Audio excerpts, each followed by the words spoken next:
النهارده تم الإعلان الرسمي عن إنه هيتم تفعيل خاصية تحويل الأموال من خارج مصر لداخلها. يعني إيه؟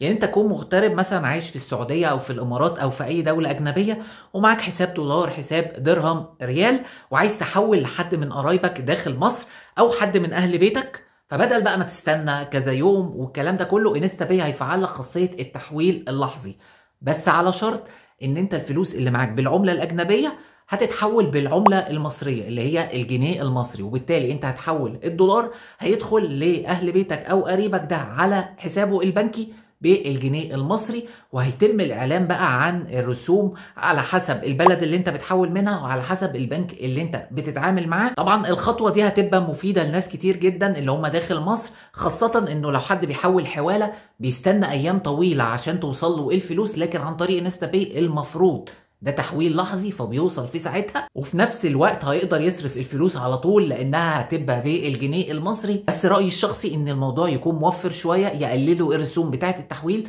تشجيعا للناس. الخاصية دي لسه ما اعلنوش امتى هتتفعل، بس انا اتوقع على نهاية السنة دي او بداية السنة اللي بعدها، وان شاء الله اول ما يتم الاعلان عنها اقول لكم كل تفاصيلها وكل الرسوم على قناة ايجي فوكس تكنولوجي على اليوتيوب.